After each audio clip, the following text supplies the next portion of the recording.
session. On behalf of Prestige Institute of Management Gwalior, I welcome our guest of the webinar, Mr. Pravalraj Singh Chauhanji. Welcome, sir. We have with us our eminent director, sir, Professor Dr. S.S. Bhagarji, and HOD of Law, Dr. Prabal Pratap Singh. Welcome, sir. I welcome all the faculty members and participants from the different colleges as well. Thanks for joining us today. Moving further, I would like to request Assistant Professor Akash Gupta ji to give the glimpse of Department of Law to everyone. Over to you, Akash, sir. Thank you, sir. Indeed, it's a matter of pride and honor to introduce the Department of Law, Prestige Institute of Management, Gwalior, before all of you. Department of Law, PIMG, came into existence in the year 2017. It is approved by Bar Council of India and affiliated to Jivash University, Gwalior. Department of Law has autonomous status by UGC. We have 3 law courses along with all the specialization provided by BCL. All the faculty under Department of Law are UGC NET qualified. Department has well-equipped library and e-library with 6 computer labs. It's a fully Wi-Fi campus with international level moot court hall. There are more than 100 journals in hard copy. Recently, Bar Council of India has praised Department of Law for its well-managed attendance portal. Department of Law has its own club named Barristers League and dedicated moot court committee which works specifically for the moot court competition to sharpen up the skills of the participants or the students for the future. Thank you very much, Ashish, sir. Over to you, sir. Thank you so much, sir. Indeed, it was a wonderful introduction of the Department of Law. Now, I would like to request our HOD, sir, to share his words with all of us. Please, sir. Thank you, Ashish, sir. Good evening all. Honorable expert of this webinar, Advocate Pravalraj Singh Chauhan, Madhya Pradesh High Court, Gwalior Bench. Honorable Professor Dr. S.S. Bhagar, Director, Prestige Institute of Management, Gwalior. Moderator of this webinar, Mr. Ashish Yadav. Law faculty colleagues, dear students and participants. I, Dr. Prabal Pratap Singh, Head of the Law Department, Prestige Institute of Management, Gwalior, welcome all of you to this webinar. The Department of Law, Prestige Institute of Management, Gwalior makes constant effort to fulfill its responsibilities and social responsibility in connection with the endeavor. A webinar is being organized today on this topic, recent development and GST updates during COVID-19. Indian Constitution amendments have been made for GST. A unification of central VAT and state VAT was possible in form of dual levy under the constitutional scheme. Power of taxation is assigned to either union or state, subject by under Schedule 7th of the Constitution, while the center is empowered to tax goods up to the production or manufacturing stage. The state have the power to tax goods and distribution stage. The union can tax service using residuary power, but state could not under a unified goods and service tax scheme. Both should have power to tax the complete supply chain from production to distribution and both goods and services. The scheme of the Constitution did not provide for any concurrent taxing power to the union as well as state, and for the purpose of introducing goods and service tax amendment of the Constitution, conferring simultaneously power of Parliament as well as the state legislature to make law for levying goods and services tax on every transaction of supply of goods or services was necessary. The Constitution 115th Amendment Bill 2011 in relation to the introduction of GST was introduced in Lok Sabha on 11th March 2011. The bill was referred to the Standing Committee on Finance on 29th March 2011. The Standing Committee submitted its report on the bill in August 2013. However, the bill, which was pending in Lok Sabha, left with the dissolution of the 15th Lok Sabha. The Constitution 122nd Amendment Bill 2014 was introduced in the 16th Lok Sabha on 19 December 2014. The Constitution Amendment Bill was passed by the Lok Sabha in May 2015. The bill was referred to the Select Committee of Rajya Sabha on 12th May 2015. The select committee submitted its report on the bill on 22 July 2015. The bill is certain amendments was finally passed in the Rajya Sabha thereafter by Lok Sabha in August 2016. Further, the bill was ratified by the required member of the state and received assent of the President on 8th September 2016 and has since been enacted a Constitution 101 Amendment Act 2016 with effect from 16/9/2016. The important change introducing in the Constitution by the 101 Amendment Act are the following: to Article 246A introduced, 268 introduced, 269 introduced, 270 amend, 271 amend, 279 also amend, 366 and 368 also amend by this Constitution Amendment Act 101. I'm not tell about more much. In today's webinar, our honorable expert will explain in detail. You will all be benefited through this webinar with this hope that the Department of Law Prestige Institute of Management, Gwalior, will continue to be supported by our honorable guest. Wish you a happy learning. Thank you very much. Over to Akash, sir. Thank you so much, sir. Moving ahead, I request our very eminent director, sir, to enlighten us with his valuable words. Please, sir. Good evening to all. Respected Advocate Parvalraj Singh Chauhan, MP High Court, Gwalior. Dr. Pratap Chodi, Law Department, Prestige Institute of Management, Gwalior, faculty colleagues from Law Department, and all the attendees of this webinar. This is a very, very important webinar in the sense that this is one of the most sweeping changes that India made in tax regime, not only in independent India, but even from the existence of India from past.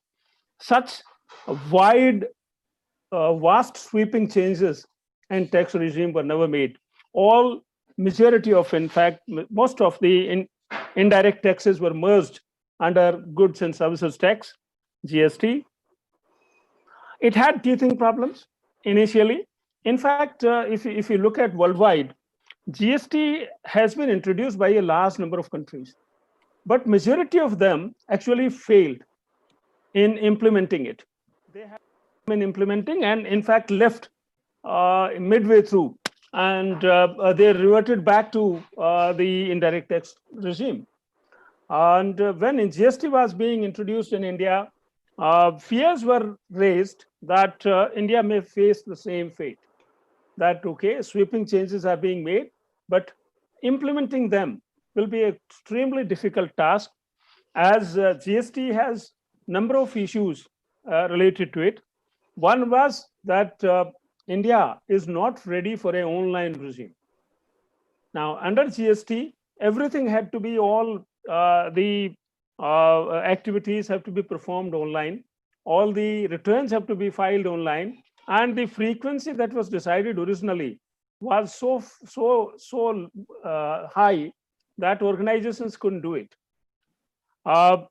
In last 4 or 5 years, a lot of changes have taken place. GST is under now very well established tax regime. India has no fear of reverting back to the old indirect tax regime, and it is doing well.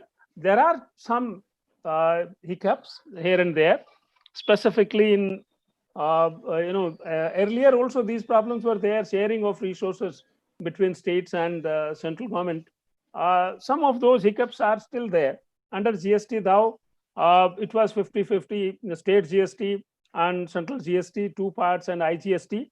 I mean, these three take care of everything. But under IGST, the share has to go to the states, and that actually has few few issues. Otherwise, it is quite well established now.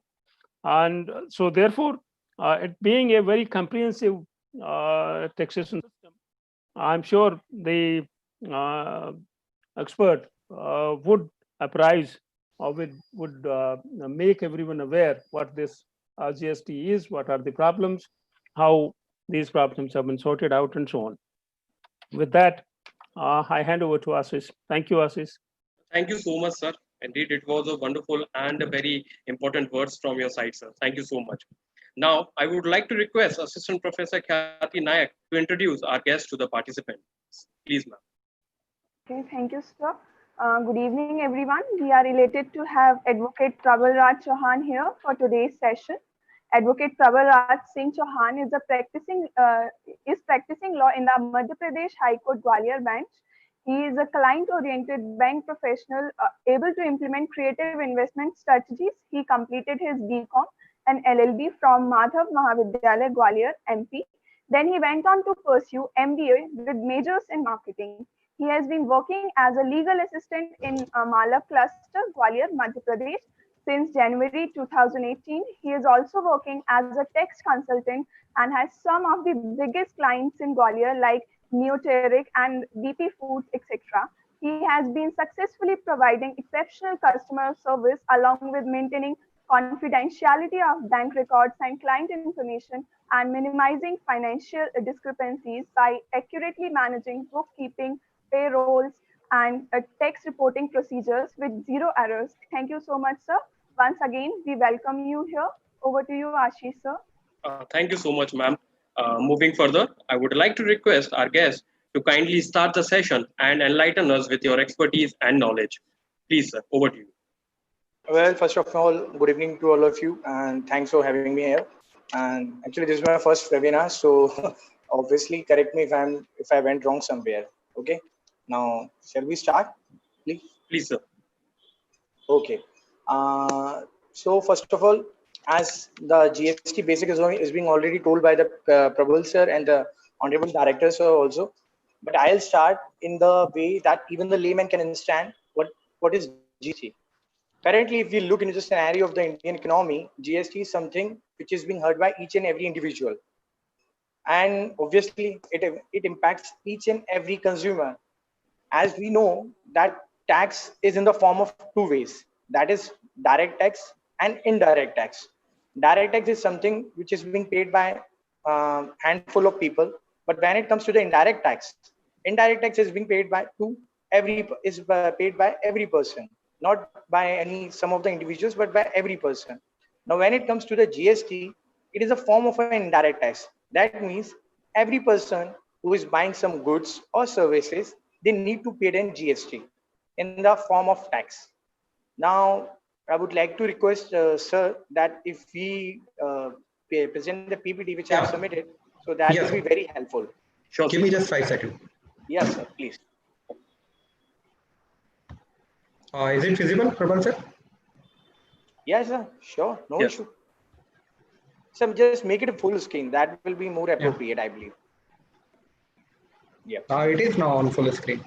Okay, sir. Thank you very much. Thank you. So, sir, please move the slide. There's an intro page. Sir, sorry. Yes, sir. Now, that is an introduction. As it is being already told in the webinar that GST was passed in the Parliament on 29th March 2017, and it came into the effect on 1st July 2017. I would like to tell you that this GST is a brainchild of our ex-Honorable Prime Minister and ex-Finance Minister, Mr. Manmohan Singh. He is the person who was behind this idea, and it was his brainchild. But due to some reasons, I don't know why, that this GST bill was not able to pass in the UP regime, but obviously it was passed by the NDA, and it took place on 1st July 2017. Now, if you look, it is GST. What is mean? Goods and services tax. Generally what people make a mistake that they understand GST as a goods and service tax, but it is not a goods and services tax. It is goods and services tax, and it is in form of indirect tax, as I already told. Indirect tax is something which everybody has to pay. Suppose you are buying a product, suppose you are buying a chips product, or you are buying alcohol, cigarette, tobacco, or any other item. You are paying something to the government, and currently it is in the form of GST. Next point is it is a comprehensive multi-stage destination based tax, comprehensive because it has subsume almost all the indirect taxes. What is the thing that GST is not obviously the behind the logic behind the GST is one nation, one tax, and this is something which is to be understand by each and every person, as it is being already told by the honorable director sir, that many countries have implemented the one nation, one tax idea, but it was not very successful. And when it comes to the current scenario also, GST is somewhere, it is lagging somewhere. So please, next slide. Now, if we understand the old tax structure in India of indirect tax structure, so there were many taxes. For instance, in central tax, for central we have excise duty, service tax, customs duty, excise for manufacturing, service for services, and custom duty for import and export. And when it comes to the state tax, we have VAT or CST and entry luxury lottery tax. There were various items for we were having many taxes. So please, next slide.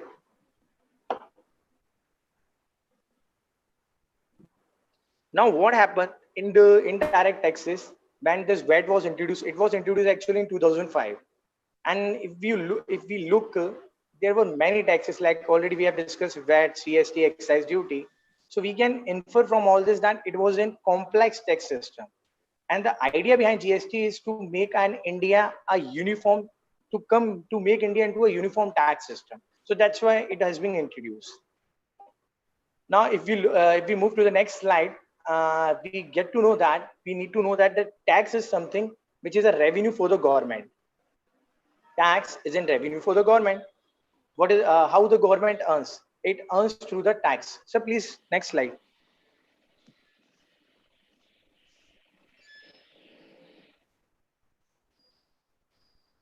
Tax is something which is a revenue for the government.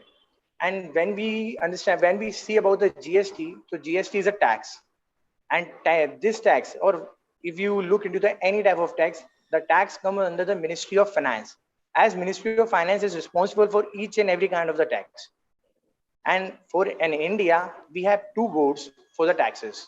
One is CBDT, that is Central Board of Direct Taxes.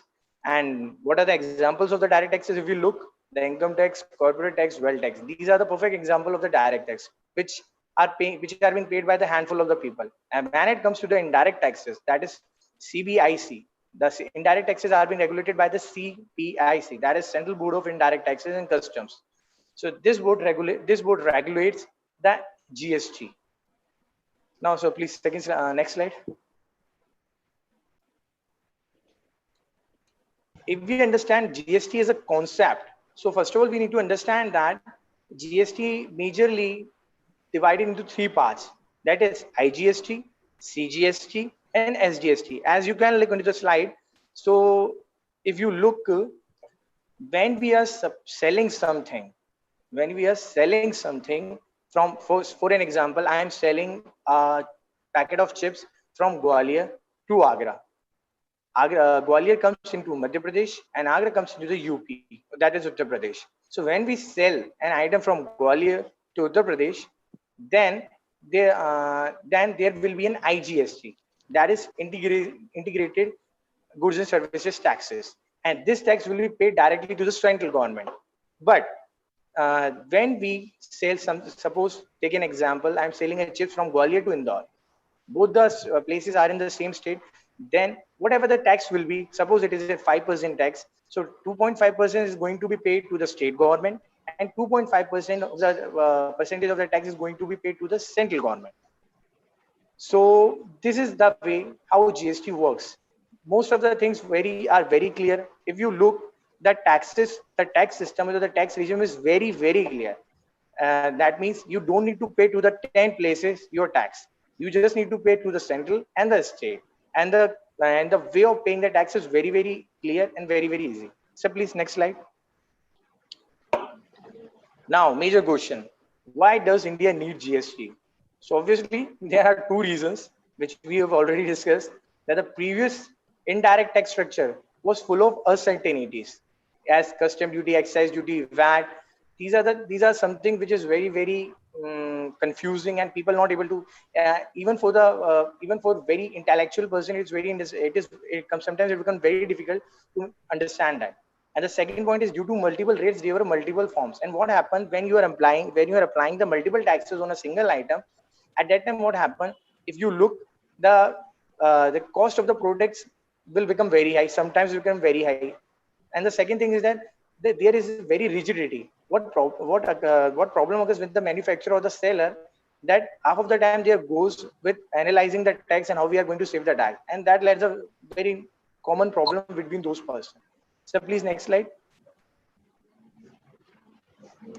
Now, if you look to the current tax structure, mind it, this tax structure is a changing tax structure. What happens from the time from 2017 or till today also, every 2 weeks and every 2 or 3 weeks or 4 weeks, what happened?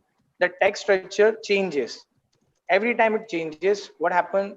Because the government is not sure, and the things, and I personally believe, that is my personal thing, that the implementation of GST was not so prepared as it should be.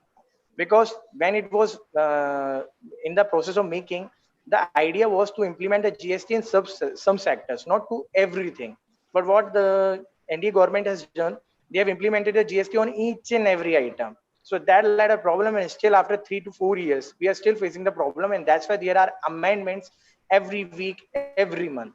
I mean to say, what was the rule 2 months back is not a rule today. There are lots of slabs which are changing. So currently, if you look, maybe it is also going to be changed if you look after 2 weeks this PPT. But obviously, one should look into this. The new tax rates are there is an exemption. Exemptions are provided into food grains, good milk, curd, lassi, unpacked. These are some of the items. 5% for the sugar tea, 12% butter ghee, mobile, 18% for hair oil, soap, toothpaste, and 28% for the consumer durable, cars, cement, chewing gum, and all that. These are some of the major tax slabs. Although there are 7 tax slabs currently, but commonly people do not about these slabs. So there are first of all, nil, that is 0% slab that comes into the exemption. There is 0.25% slab. There are very little items which comes into the slab. Then there is 3%. This 3% generally comes into the gold or any precious metal or any item, jewelry type kind of stuff. And then there is 5%, 12%, 18%, 28%. And when it comes to the 28%, if you look into above pick, that consumer durable, cars, cement, chewing gum, custard powder, and all that, there are some items on which there is not only a 28% tax, but there are 28% tax, plus there is an cess also. And that says is being led by the consumer. For an example, most of the people maybe don't know about this, but there are various taxes. For an instance, for us, what is the luxury car? The luxury cars are Mercedes, BMW, or any other car which hold a very big brand value, which comes in the range of 40 to 50 lakhs generally, 30 to 40 lakhs or 40 to 50 lakhs. But when it comes to for the government of India, the luxury car means any car which is above the 1500 cc. For instance, if you are driving the Scorpio, if you are driving the Hyundai Verna, that is 1.6 engine, these all cars come into the luxury items. And for this, we pay 28% tax plus cess, which is around 50 to 20%.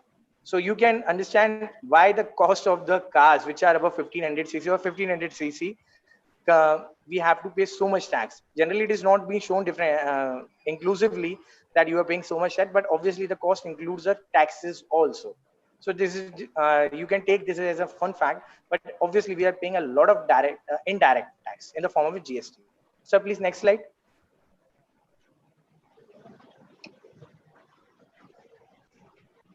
Yeah, this is the home page of gst.gov.in.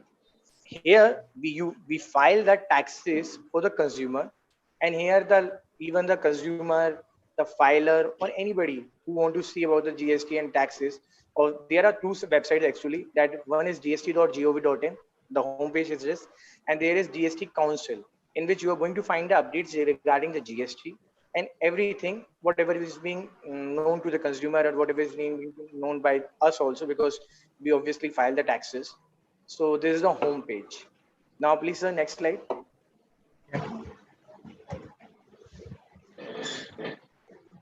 Now, GST committee. General GST committee is being headed by the Union Finance Minister, and currently we have the Union Finance Minister as a Nirmala Sitharamanji, as you can see in the photo. And beside him, there is an Anurag Thakur. He's a state minister for the Finance Ministry. So these are the two most powerful people for GST. Secondly, now when we talk about the administration, the Union Finance Ministry is being headed by the chairman, and obviously Finance Minister is the chairman. And there are other people, Union Minister in charge of State Revenue like Anurag Thakurji, Minister in charge of Finance or Taxation. And fourth, every Finance Minister of the state. Suppose we have Madhya Pradesh, in MP there is a Finance Minister. There are other states also. Every state has a Finance Minister. So those the Finance Minister are the member of the GST Council. So please, next slide.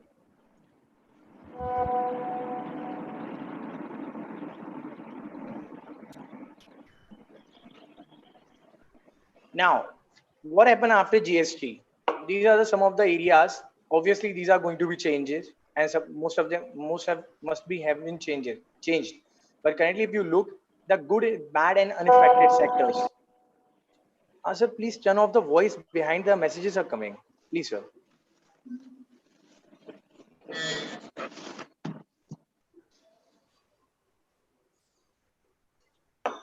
Yeah, if you look into the GST, the sectors, what are the sectors which gain through the GST? So we look into the cement, consumer durable, FMCG, pharma, automobile, capital good, IT, banking, service. These are some of the industries which gain, obviously.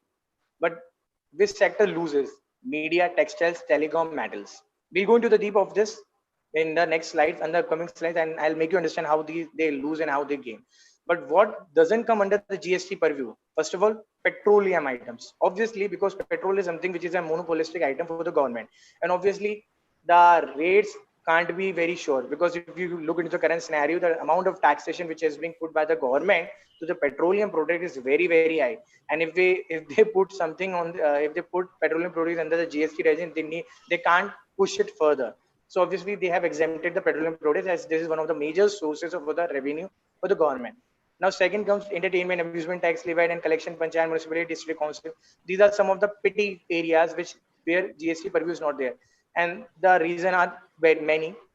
We'll discuss later. The third item is tax on alcohol, liquor consumption. As you can see, the many states have currently in this COVID-19 time put 70% taxes on the alcohol and liquor consumption. How they are able to do it? Because these items doesn't come under the GST purview. If they come under the GST purview, maximum tax which can be put by the government is 28% plus tax if they can put, but they can't because it's not feasible. Now, tax on electricity. Obviously, sorry sir, stamp duty and custom duty. In this also there is no GST, and tax on electricity. Or tax on electricity also is not being able to. GST is not able to put on electricity because tax on electricity is something which is being which have the different charges in every state. So the revenue of the state depends on the electricity. It is one of the major, so that's why the state doesn't permit the GST council to make electricity department comes under the purview of GST. Next slide, please, sir.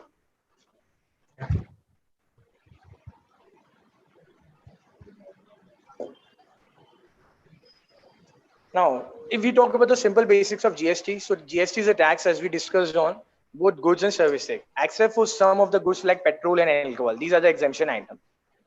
When the GST applied, it applied at the time of the supply. I'll take an example and then I'll make you understand. Now, third point is GST will make sure input credit is available for taxes paid on all purchases and input services. Now, I'll take an example. For instance, I purchased something, from a shopkeeper, okay, and purchase a packet of a biscuit, and then they apply, and obviously the packet of the chips is being purchased by the seller through some company. At the time when he purchases the packet of chips from the wholesale or from the direct manufacturer, they have already paid the GST to that person. They have already paid the GST to that person. Now, for an instance, when I purchase as a shopkeeper a packet of chips, then I pay 12% as a GST. But when I sell the same packet of chips to the consumer, and obviously there is a tax, so whatever other tax I'll collect from the consumer, because ultimately it's all about the consumer. Whatever taxes we are collecting, it's being collected by the consumer, not by the seller, not by the seller, not by the manufacturer. Ultimately it is collected by the consumer. So when it is being collected by the consumer, we already although we already paid the tax, but we'll collect that tax from the consumer, and then we'll settle that tax into our supply time. For instance, like next example, that GST will make sure input credit is available for taxes paid on all purchases and import services. For instance, as example, I purchased a raw material, and for that I paid 12% tax GST.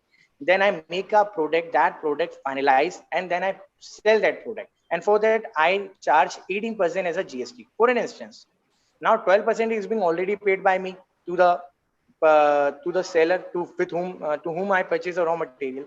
Now 18% I charge to all 18% charge is as an GST. So now I need to pay only 6%, because already 12% is being paid at the time of the purchase of a raw material. Now I collected 18% GST from the consumer.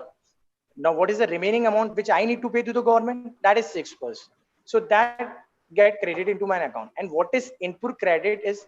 Input credit is something, for instance, I purchase a material worth rupees 100, and for that I paid 40 rupees as a tax. Now whenever I am going to sell that item at whatever profit margin is, that input credit or that tax is going to be cut with my final selling to the consumer. Whatever amount I earn and the taxes which will be implied on me, those amount will be cut from those taxes which I have already paid to from whom I purchased the raw material. Now I'll take some practical example. Now we should move to the next point. Input credit can only be allowed when your supplier is what is the GST collected from you. Obviously, when I purchase as an example, I have taken when I purchase a raw material and I paid 12% GST.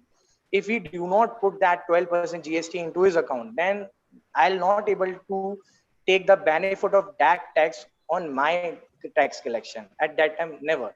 He need to pay in GST whatever I paid to him. Then only I'll be able to collect the GST benefit.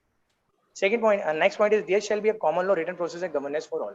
So GST basics is that why there is a implementation of GST, that we should have a common law for each and every person, because earlier we rich people have some other law for in form of taxes, poor man has something, and there are many slabs and there are many taxes which differentiate the consumer and which make business very hectic. Now, sir, please next slide. Yeah.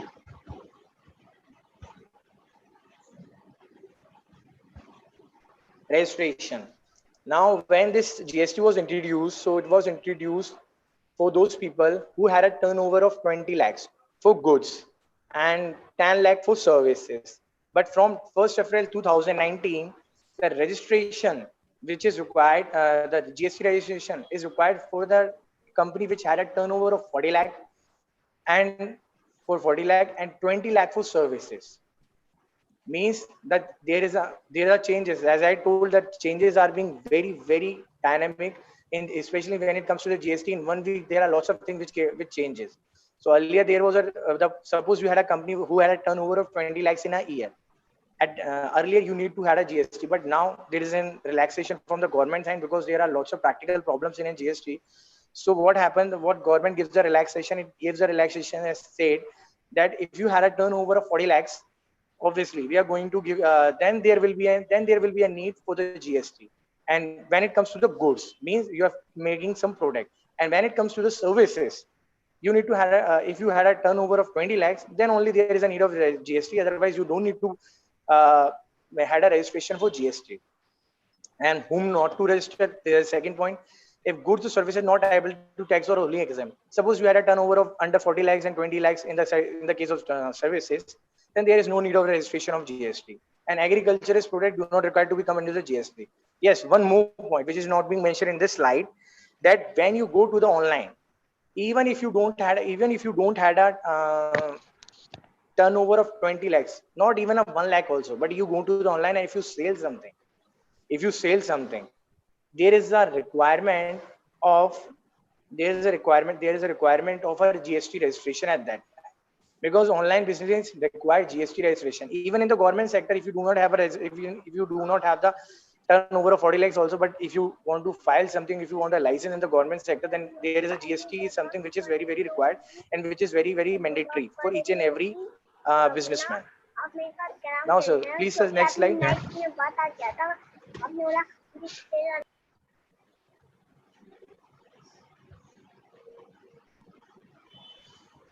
Now, what are returns? This is very common word which must be heard by each and every individual. So what are the returns? So a return is a statement of specified particular relating to a business activity undertaken by the taxable person during a prescribed period. Suppose I'm a we were taking the example of chips. So I am a seller of the chips. I had a sale each and every month, each and every week, and each and every day. So what GST does is that it takes the sale of each and every month. It depends on the turnover of that person, that we need to take a sale of every month or every quarter or yearly. Generally, it is every month only. So we take a sale of that. We take a sale of those chips every month. We take the what are the purchases which we made for making our product and how much we sell. So all these details are being provided in the form of returns. Now, whether whether difference written under CGST, SGST, IGST, are there any differences between these three taxes? No. The filing of the process for the filing of return in these three classes of taxes is same. We need to go to the single portal and we can file easily. Now, next question, very important. What if return not filed in any previous period? What if the person have not filed the period, or he misses the period? He missed the file. So at that case, you need to file. You need to file earlier. You need to file the earlier taxes first. Then only you will be able. Suppose I missed the e-filing of March month, and now I'm into the month of April. I'm into the month of April. I can't file the return of the month of April until unless I file the return of the March. That is a need.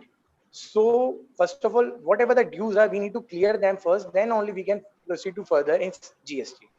Now, very important question, and this is something which could be related with everyone. What if there is no business during period? Suppose we have, for instance, we have taken the example of chips manufacturing. What if there is not even a single sale of my chips packet in a month? What I'm going to do at that time? If you hire a CA, if you hire an advocate, or whoever your consultant is who is filing a GST, you just need to tell him that, sir, in this month I have not made even a single sale. So kindly file a return that is zero. Kindly file a return of zero, nil return, that is zero. Okay, no issue. GST is going to accept. You need to file. You need to make an entry of zero, and then it is going to be accepted. So obviously, it is something which is very mandatory. What is the problem? What is the practical problem which people are facing? That there is a myth between the people. If we are not having the sale at that particular month, then there is no need to file an return. You need to file a return. If you are not able to even sell even a single thing, you need to tell your consultant or C or an advocate that, sir, I've in this month we do not have any sales, so kindly file a zero return. That is the thing which need to be kept in mind by each and every individual, because in upcoming times GST is something which is going to be taken by each and every individual. So this is something which need to be kept in mind by every individual. So please, next slide. Yeah. Now, returns, regular supply, how many? This is a question. Actually, when GST comes into the fact, the people were having a problem that's now we need to file so many returns, and now we need to file the hard work is very much, the paperwork has been increased. Obviously, the paperwork has been increased, no doubt. But somewhere the intention of the government was very clear, to make the indirect tax collection high, and to make this tax collection process very clean and right, and move away from that rigidity by an old taxation system. So now we looked at the outward supply, whatever we sell, that comes into the GSTR one. For it, I'm not going to going to the deep of this reason, because most of the people will not able to understand. When we file a tax, when we file something in GSTR, So we need to file in GSTR1. GSTR1, GSTR2 will be auto calculated according to the current system. Earlier it was not at auto calculated, but currently it is auto calculated. Now monthly return GSTR1 and then GSTR3B. GSTR3B, currently if you look into the common forms, there are two GSTR we need to be filed monthly, that GSTR1 and GSTR3B. These are some of the common things which need to be filed by each and every person, and these are the common forms. So that is something which is monthly. Out GSTR1 is sometimes a monthly basis and sometimes they are quarterly. That's why there is 12 and 4. So if you are filing monthly, then there are 12 times you need to file, and if you are filing quarterly, then 4 times you need to file. So please next slide. Yeah.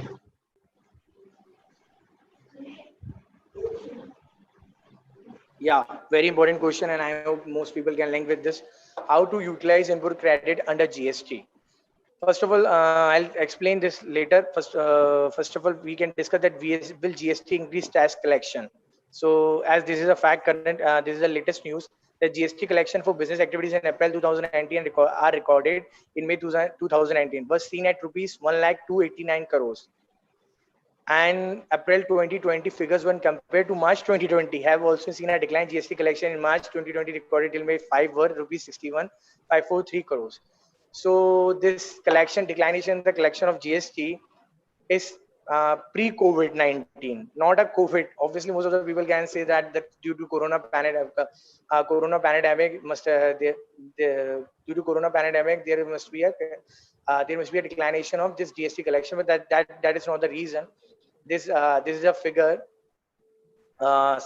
between of the COVID-19, because there is some rigidity which were there in the eyes of the government also, but the government is not able to face the issue. Now this is the current scenario of the GST tax collection. Now if you look into the how to utilize input credit under GST, for making you understand this is something which is very important. So I'll take an example, and I'll take a very practical example as everybody can relate. Suppose as I got a chance to speak for the Prestige College in a seminar. Prestige College must have invested a lot of money for teaching its children, and they had a building. They had put many ACs, many projectors, and many accessories, many assets. These are some of the assets which are immovable. These are the fixed assets. Okay, these are some of the assets which are very, very fixed. For instance, in Prestige College we have 50 ACs, and those ACs must be commercial, because when it comes to the commercial building, the commercial ACs are always put up there. So if we purchase those AC at that time after the GST has been implemented, so obviously you must have paid 18% tax or 28% tax, whatever the slab is. So at the time of purchasing those ACs, you must have paid tax, that I'm paying this, and the GST number must be there for the tax. GST number must be there. And what happened when you were paying the GST, you have taken the input credit. Now what happened whenever the fees is being implemented, or whenever the fees is being charged at any coaching institute? I think the education institute has been exempted from the GST, but when it comes to the coaching institutes, if you take an example of the coaching institute, they charge from their kids, and they ask that this is the tax slab, we are charging this. They many times they do not put exclusively, but they obviously charge something. Suppose we have already paid 18% GST in the form of teaching children, and we have charged 28% from the children for making them teaching. So what happened? Whatever the tax we are collecting, we have 28% tax we have collected, 18% we have already paid. Now 28 minus 18, when we see that there is 10% gap, still there is a 10% gap. So now we need to pay 10% GST to the government, and rest 18% will comes rest, whatever the tax amount remains, whatever the rest amount remains, that will work as an input credit. That will come into the input credit, and that can't be claimed in the form of a cash. That will remain in your GST portal. And you can make it as a cash at the time when you are closing the GST portal, or you are closing your form, or it will get set up in the subsequent transaction or in the future transactions. I'm very sorry that I have taken the example of Prestige College over here, but we can take the example of any educational institute which charges a GST from their students or not. So actually, I have from Nisha Sharma to all how we can differentiate from NDS Actually, GST and UPS GST. I think so many participants have different questions related to this topic. Uh-huh. They have the very lot. There are a lot of questions asked by the participants in the chat box. Okay, sir. Okay, sir. No issue. I'll not go into the. So we will take the questions. We will take the question after your session. Okay, sir. No issue. No issue. No issue, sir. No issue. No issue. Sir, just move the slides further. Yeah. Next. Yeah, next, please, sir. Next. Yeah, next. Next, sir. Yeah, bus. That's it. That's it. No, back, sir. Please back. Back, sir. Back. No, sir. Back. Sir, slide number 19. Yeah. Thank you. Now, tax compliance obligations. Now there are, as you can see in the pic, there is services sector and there is manufacturing sector. Earlier, what happened? There were this pic is old, so please don't take it. Don't take it in a wrong way. Don't take it in a wrong way because this is an old pic, and I just posted this pic to make you understand. Earlier, what happened when it comes to the services sector? Suppose there is a firm who is service firm who is providing a services to many people, and they had an office in 20 states. We have 28, 20, 30 states. Now, if they are running the offices in 20 states, suppose. So they need to had a single registration from the central government, and they can work on the single registration throughout the India. They can work on that. But now what happened after the GST? You have an office in MP, you have an office in UP, you have an office in Uttarakhand. You need to have a different registration in each and every state. So this is something which is rigid, or which could be said that it is a demerit. It is a merit also, but generally it is seen as a perception in the form of demerit. Now what happened? As I earlier told also that we need to file at least two returns in a month. So what happened when you have 20 offices in 20 different states, and you have 22 returns at least per month? So what happened? The burden of working or paper working increases subsequently, and it moves from 40 to 80 times 60, sometimes 60 to 80 returns per month, as it has been mentioned in this slide. Now, when it comes to the manufacturing sector, what happened? Earlier we have VAT. We have VAT system in that. Suppose we have taken the example of a person who is running a 20 factories. He had 2 factories and operation in 20 states, as taken example. So at that time, he just need to have a 23 registration, 2 for excise, 20 for VAT, that is value-added tax, and 1 for service tax. But now he need to have 1 for each state, that is 20. Okay. So what happened at that time? Obviously in manufacturing sector, the number of registration obviously are decreased, but when it comes to the return, the work of the return is very, very high compared to the old taxation system. So this is something which makes the people irritate, and that is something which the people are still not able to accept GST as this should be. Sir, please next slide.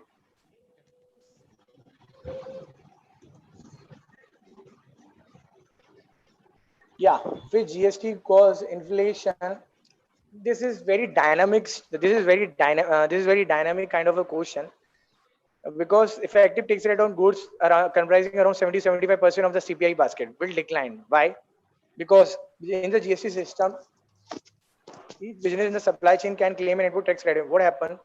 Obviously, earlier what happened? We do not get any input credit, but now we are getting an input credit. Suppose, as an example, I've taken that we have purchased raw material at the 12% GST, and we have charged from our consumer 18% GST, so 12% credit we just need to pay 6% more, and rest 12% comes into our pocket. So obviously we are having more profit and we are having more composition income. So obviously inflation is something which is very, very subjective, so can't be decided on GST. Currently, the economy is not so in good condition, obviously, so inflation impact can't be discussed with the GST alone. So that is something which is very subjective. Sir, please next slide. Now, sir, now how GST handles IT support. Look, GST is something which is being handled by IT only. It totally depends on the IT work. We have a website, we have everything, and the GST is something which is being, the IT is the backbone of GST. Without IT support, the GST can't be handled. So we have many things, like for an example, as I mentioned into this graph, GST enabled application, GST Suvidha provider, GSP official GST portal, third party portal. There are many portals which are being made for the GST, and it may, and the purpose behind this, because, and the purpose behind the GST portal is that because GST is something which need to be filed through online IT only. So we need, consumer had to need a lot of portal, then only they'll be able to understand and they'll be able to update themselves. Now, sir, please next slide. Yeah.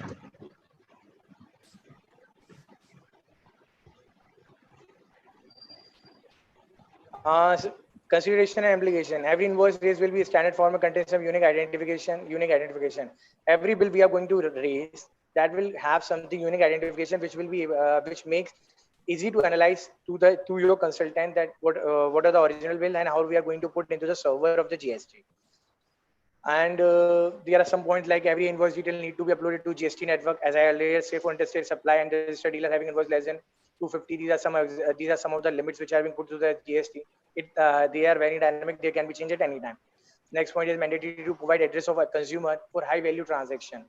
When you are making the high value transaction, suppose you have a firm of 40 lakhs, but you are making the transaction worth of rupees 20 lakh, 30 lakh, 50 lakhs. So these transactions need to be mentioned specifically to the GST portal. Next, fully paperless process, everything will be API enabled. Yes, the main thing which is being seen in the GST that this is fully paperless, as we are we need to save trees, save paper. This is a this is the slogan which has been provided many times. So obviously government is working towards that thing, towards that stuff, and they are trying to make fully paperless process. Now, sir, please next slide.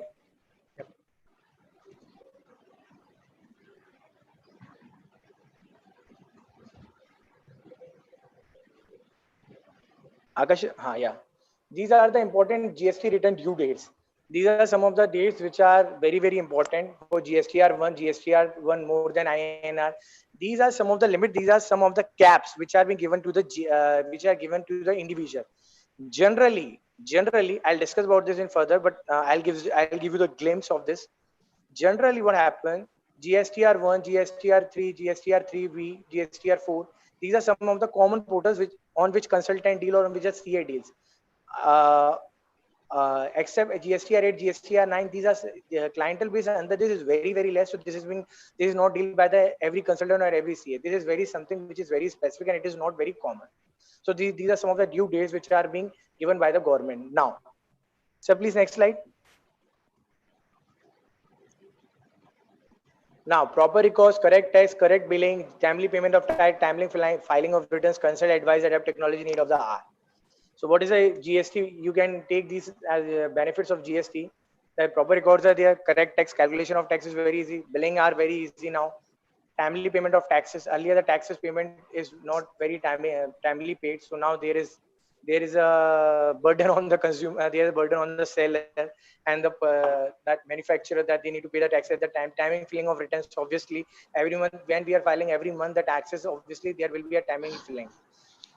Consult advisor, obviously you need to consult an advisor before filing a GST return because of this is something which is not being adapted by each and every individual.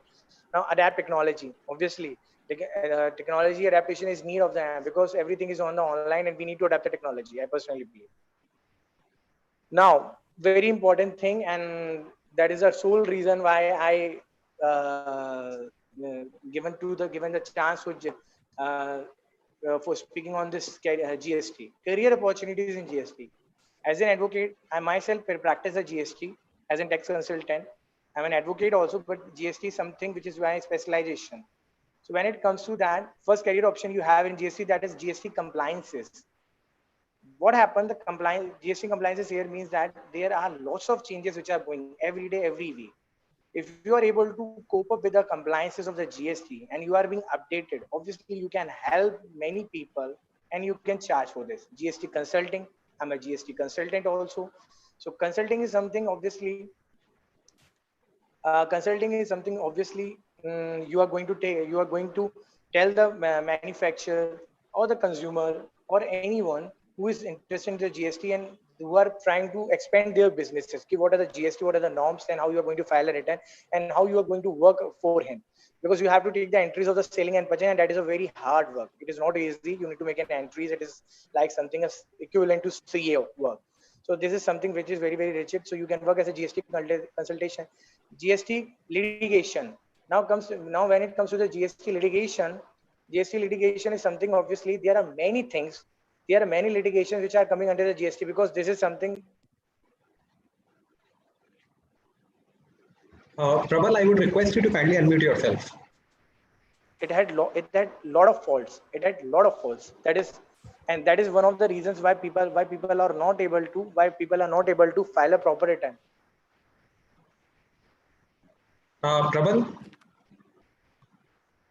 At that time you can file, and at that time you can work as a lawyer for your client. So this is something, and generally the cases are not into the court, into the high court or the district court. These matters goes into the CGST, that is Central Goods and Services Taxes Department, or SGST.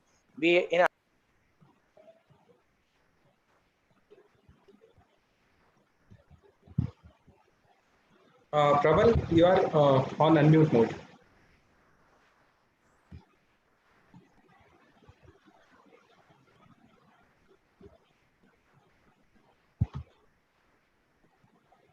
We are not able to listen you, Prabal sir. Yeah. Yeah. Yes. You are audible. Am I audible, sir? Yes. Am I audible, you are. sir? Yes, sir. I don't know. Yeah, GST litigation. We were on the point of the GST litigation. GST litigation, currently, litigation here doesn't mean that you need to go to the High Court or the Civil Court or any session court. You need to go to the SGST department or the CGST department. In our Gwalior, in our city, we have city center. We had office in city center, so we can go over there, and we can learn. The student who want to work into the GST litigation, they can learn something from there. Now GST related jobs, obviously there are a lot of related jobs. Every manufacturer, every businessman not able to handle the GST portal as easy as a professional. So obviously you can work under him, or you can go, one can go over there and can compile his work at his place also. This is something very, very, and last but not the least, academic content. GST is something which is a very new act, and there are lots of things which is being asked by the government also, that what are the changes we can make, what are the amendments we can make. So obviously, if you are good into the academics, into the content, you don't want to go out, or you don't want to meet other people, you can go into the academic section also and make an opportunity, make a career in GST. So these are some of the career opportunities in GST which anybody can make. Now, sir, please next slide. Thank you. And now we can take the question and answer sections. I hope I've made you understand something. Oh, thank you so much. Thanks a lot, Prabal sir. Indeed, it was a wonderful and very detailed session. Now, with your permission, can we take some questions from participant side? Yeah, sure, sir, please. Okay, thank you so much. I am taking some questions asked by the participant at the time of their registration. The first question is being asked by Pranjal Shukla, and that is, how GST can be further simplified? Is it even possible? This is the question asked by Pranjal Shukla.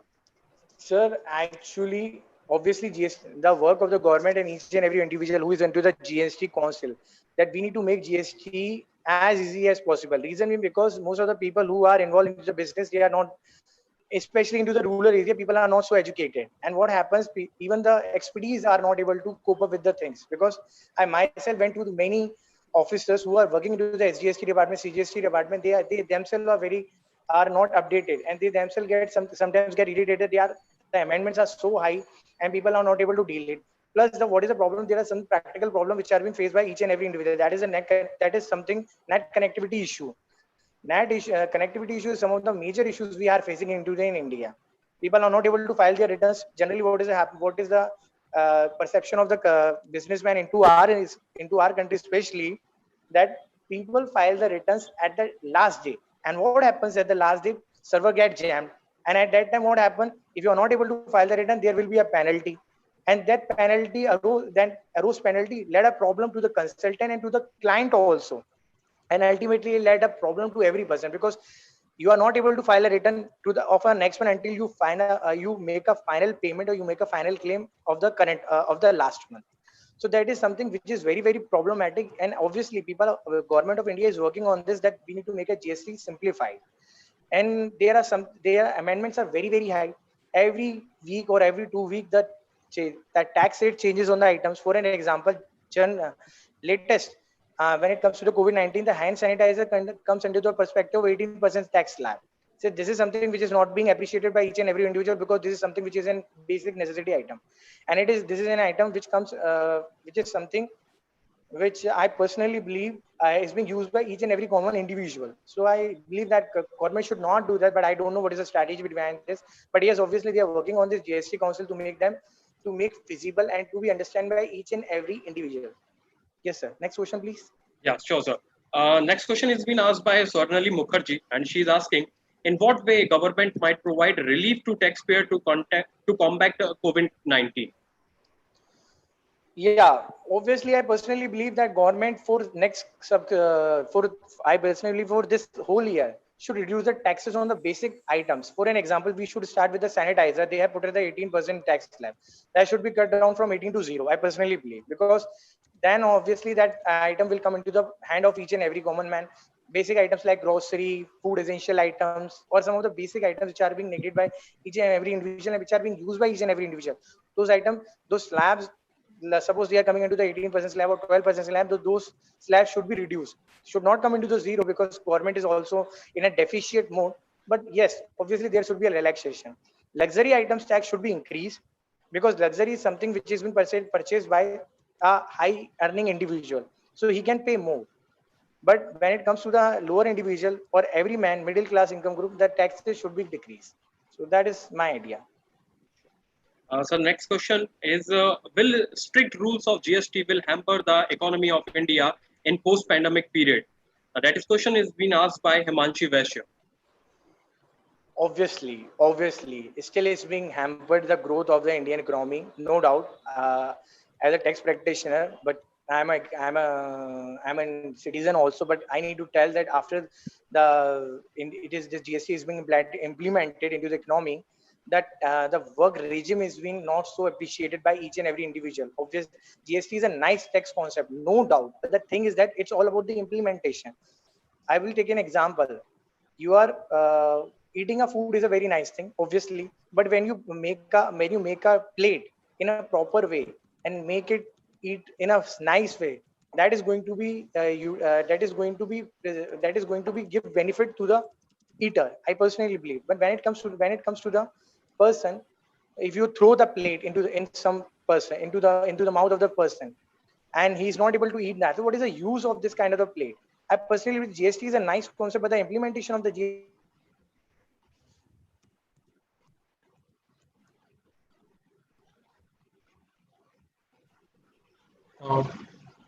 earlier, what government should they should start implementing the GST into 4 to 5 sectors, into major sectors, and then they should see the effect of the GST on those sectors, and after whatever the impact is, they should move further to those to other sectors also. Then the implementation of GST would become more beneficial, and adapting a technology is a need of an hour. I personally believe government of India should run a campaign to make people adapting the technology so that they can understand the GST much better and they are able to file the GST return in a proper way. Sure. Thank you, sir. Now I would like to request Hariom Avasthi, sir, to kindly handle the queries from chat box and YouTube. Yeah, sure. Yeah, thank you so much, sir. Certainly, we are having some queries from our viewers. And the very first question is from Vikram Singh. And he's asking, am I audible? Yes, sir. Yes, sir. Yes, sir, you are audible. And he's asking why the government should not take petrol and diesel under the regime of GST as they are so expensive. I think we have already dealt with the topic. But if you want to add something to this question. Sir, actually, I've given the answer of the same question earlier also, but I'll give again, no issue in that. Petroleum, alcohol, these are some of the monopolistic items. Monopoly here means that these are being used by each and every individual. Petrol especially. Alcohol alcohol could not come to the monopolistic item, but obviously petrol. Petrol is something which is being used by each and every individual. And currently, if you look into the scenario, the per barrel cost of the petroleum product is very, very low. And still government is charging a very high tax rate. The reason could be very many people say that government is charging so many taxes in the so much money in the form of taxes because of the reason, because they are providing a subsidy to the common individual, they are providing packages to the government, like for an instant 20 lakh crore packages there from the NDA government. So obviously people can say that, but in reality I believe there's something petrol product should come under the purview of GST, but in coming future I don't see that petroleum product are going to come under the purview of GST, because if you put the GST in this petrol product or alcohol, there will be a certain kind of a limit into those products, and government will not able to charge as whatever the amount they can charge. Now they are charging whatever they can, but then after that it will become difficult for the government. That is the only reason I believe. Yeah, certainly. There is one more question that is from Tarun Pratap Singh Kushwa, and he's asking what are the standards or factors used to select whether an industry or sector should come under the purview of GST? Sir, please pardon the question. I'm not able to hear it, sir. Sorry. What are the standards or factors that's been considered while taking any industry or sector under the purview of GST? Sir, there are only two standards. If you are from the good sector, 40 lakh purview, and if you are providing a service at 20 lakh turnover. If you had a turnover above 20 lakh, and in the case of goods, if you had a turnover 40 lakhs, then obviously you need to make yourself register into the GST. Or if you're selling any goods through online, irrespective of any turnover, you need to make yourself register into the GST. The overall concept of GST is, sir, only is that the government want to know what you're selling and what you're doing. That transparency should be there into the system, and that is a need of an hour, because transparency is the need of an hour. I personally believe there should be a transparency, and that is the only way we can curb the black money from the economy. Yes, sir. Yes, sir. There's one more question that is from Prajwal Dhyani, and he's asking if is there any license being given by the government to those persons who are having knowledge of filing GST and want to assist others in doing so? Sir, please pardon. Your voice. I'm repeating it again. Is there any license kind of thing that has been provided by the government to those persons who know how to file GST and want to assist others in doing so? Obviously, you can make yourself registered as a GST practitioner. No issue. Yeah, and that is overall that is the overall. I personally believe reason why Prabal sir has done this webinar, and he asked me to do so, that we need to make our children understand that you can work into this field, because this is something a futuristic. Everybody is going to come into the purview of GST, and people can make their career into the GST. So yes, obviously they can work as a GST practitioner, and for that you don't need to have any degree. Yeah, obviously. Most of the students who are under this seminar, they are going to complete their LLB or BA LLB, and after completing their BA LLB or LLB, they can go for as a GST practitioner. They can make self-registered under the GST. No issue. Feel free. Okay. Thank you so much, sir. There's one last question that is from Ishu Yadav, and she's asking that our exports are coming under the purview of GST. Our exports are coming under the purview of GST. Sir, currently there is a custom duty perspective for VM. Obviously, GST are charges on those, no issue, no doubt. But there are some items which are exempted. The latest notification has something which is going to distinguish, because there are some items which are not able to come under the perspective of GST slabs, because those are some items which comes under something very high taxable value, which hold very high taxable value. So obviously they are going to be exempted from the GST. But yes, generally the GST are being charged on the export items also, obviously. Okay, thank you so much, sir. I think other questions have already been dealt with your session, and yes, if some more questions would come, we will definitely email it to you. Sure, sir. No issues, sir. Thank you. With this, I'm giving this charge to Akash Gupta, sir. Over to you, sir. Yes, sir. Yes. Thank you, sir. Now I would like to request Assistant Professor Shubhangi Gupta ma'am to kindly propose the vote of thanks. Thank you so much, sir. A very heartily good evening to all the dignitaries, faculty colleagues, and all the attendees. By this, we have come to an end of the webinar organized by Department of Law, Prestige Institute of Management, Gwalior. And I feel extremely privileged to propose a vote of thanks. I would like to extend a very special thanks to our guest speaker, Advocate Prabal Raj Singh Chauhan, for taking his valuable time out of his very busy schedule and giving us such an insightful session. Thank you, sir. I would like to express my gratitude to our very own director, sir, Dr. S.S. Bhagar, for providing us the encouragement and support to organize the webinar. I would also like to thank our HOD, Dr. Prabal Pratap Singh, for giving us an opportunity to conduct this webinar. Next, I would like to thank all the faculty members and attendees to make this event successful. Thank you, everybody. Over to you, sir. Thank you so much, ma'am. At last but not the least, I would like to draw your attention that this year in the month of December, Prestige Institute of Management Gwalior is organizing its 12th International Conference on Digitalization as Vehicle for Innovation, Organization Growth and Effectiveness in association with AIBPM Indonesia. I would like to invite you all to grab this wonderful opportunity and get chance to publish your research papers in Scopus, Web of Science, and ABCD, and other 8 international listed journals. Apart from this, the Department of Law is also ready with its another event, that is 4-day workshop on legal drafting and judgment writing. With that, thank you so much to all the participants who have participated in this wonderful webinar. With that, now with your permission to the director sir or with the HOD sir, can we end the session? Prabal sir, can we end the session now? I think he is mute. Sir, kindly Prabal unmute sir? yourself. Yes, sir. Yes, sir. Please, please. Can we end the session? Thank sir? you. Okay, sir. Thank you so Thank much. you very sir. much. Thank you very much, Prabal. Please take care. Thank you very much, Prabal sir. Thank you, Prabal sir. Thank you.